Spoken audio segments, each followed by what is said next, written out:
I've been seeing this post go around basically asking, what is your worst wrestling trauma? And quite frankly, your boy's been a fan of professional wrestling for over a decade at this point. I got it around the middle of 2013, and I've been watching consistently since. And let me tell you, I have my fair share of wrestling trauma.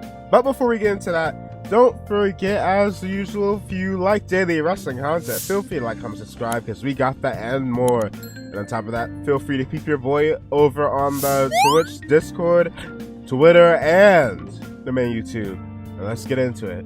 Now, the first that comes to mind is pretty well known.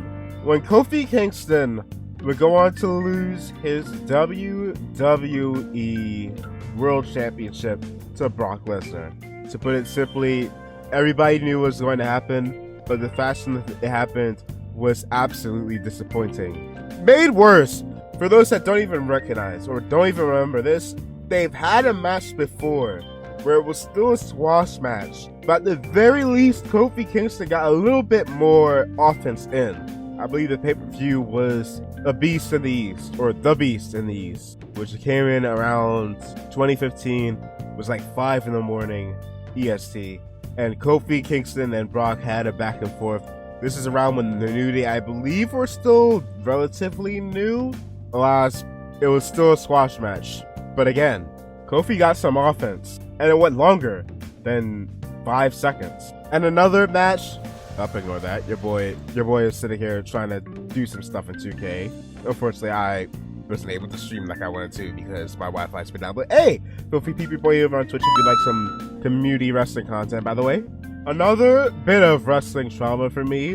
This is probably the dullest out of all of them. But at the time, when The Undertaker's undefeated streak came to an end, I originally got into professional wrestling because I wanted to see John Cena, The Rock, and then Kane, Daniel Bryan, The Undertaker, Kofi Kingston, and amongst that field, when it came to The Undertaker, I wanted to witness his undefeated streak go on. And around when I first really got to know who The Undertaker was, I got really hyper obsessed. And in turn, I really enjoyed the streak and everything around it. Only for the first WrestleMania that happened since I started becoming a fan turned out to be where the Undertaker streak would come to an end.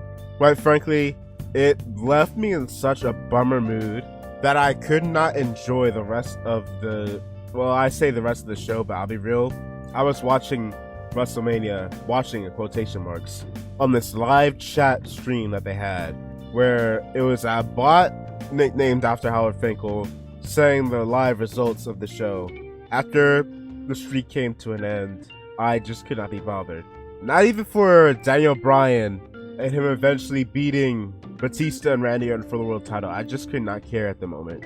Or for a few days after the fact. Going back to Brock Lesnar, because my god, it feels like a lot of these are around him. I don't know why Vince decided to use Brock Lesnar to absolutely kibosh so much good shit. There was 2 times where I would have a nightmare before whatever I had a nightmare about came true for wrestling. The first time was when, and both of them happened to be in Saudi Arabia. If that ain't telling, I don't know what is. But quite frankly, when Braun Strowman took on Brock Lesnar, I believe for the vacated Universal Championship, because sometime after Roman Reigns vacated the title due to his leukemia, I had a nightmare the night before, or the night of, excuse me, that Braun Strowman was going to lose to Brock Lesnar. Woke up, checked Twitter, saw that I didn't miss the show, but alas, it was just my mind being a bit of a prophet. And lo and behold, Brock Lesnar went on to win the Universal title again by beating Braun Strowman, and Braun never fully recovered from that, so yay. Getting away from the Beast that we don't even really acknowledge anymore. Speaking of acknowledge, I don't know whether or not to put Roman Reigns versus The Undertaker for how depressing it was for all the worst reasons, or Roman Reigns versus Triple H for how dead boring it was, or even the Elimination Chamber where Roman Reigns won when it should have been Braun Strowman. My god, I had a period of a few years where I really fell off as a Roman Reigns fan because I was a little late to the party. and originally started around Fastlane, where I believe it was when he took on Brock Lesnar and Dean Ambrose, which is when I effectively switched off from being a Roman Reigns fan, which is a good, a year after most people switched up on him. But my god, the big dog has had a lot of dents in his armor that made him very insufferable. And I don't care how much people will try to do some revisionist history bullshit, the big dog was awful. Another one that's up there, the second time that I had a nightmare before whatever my nightmare was came true. Funny enough, another Saudi show, The Fiend, Bray Wyatt versus Goldberg. And just like with Braun Strowman and Brock, I had a nightmare the night of, dreamed that Bray Wyatt lost to Goldberg, woke up, went surely Vince is not that big of an idiot to do this fucking god-awful, horrible character, borderline character assassinating squash by having Goldberg beat The Fiend, right? And then that happens. And then it happens. Because we can't have nice shit. We can't have nice shit. And there's a few points in time where I felt all the energy leave me. I could have also placed when Bray Wyatt lost to Randy Orton, both times they fought at WrestleMania, on this list as well. But quite frankly, this was probably the worst I felt when Bray Wyatt lost the match. And I could put the Hell in a Cell battle as well on here, but I'll be real, I was satisfied with the Halloween Saudi show we got where The Fiend beat Seth. I was satisfied, I won't lie. It made up for it. But my god, at that point I really stopped being a fan of Goldberg. At that point, anytime Goldberg came around, whether it be for Drew, whether it be for Roman, I just went, please have this man lose. And luckily, hey, with the exception of one time, he has lost every single match since. So hey, big dubs. And not to end on a bit of a somber note, but the obvious number one is, speaking of Bray Wyatt, was when he passed away. I was not around the world of professional wrestling around 2005 to experience that sort of pain when Eddie Guerrero passed away. And I've witnessed a lot of fans that have been around for that long that said that pain felt like a flashback.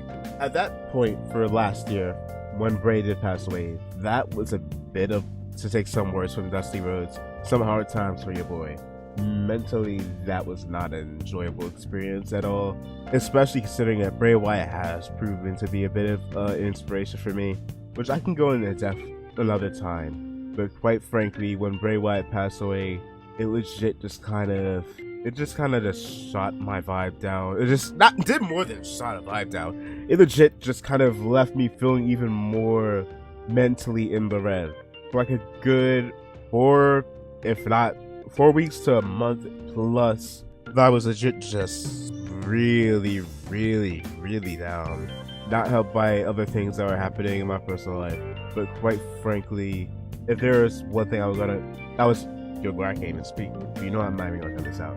If there's one thing that I could absolutely put on that number one for the worst wrestling traumas experience, was when Bray Wyatt passed away.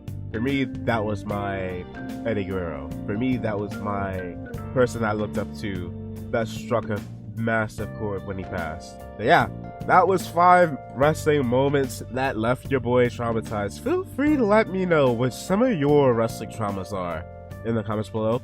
And hey, like, comment, subscribe, and yeah, see ya.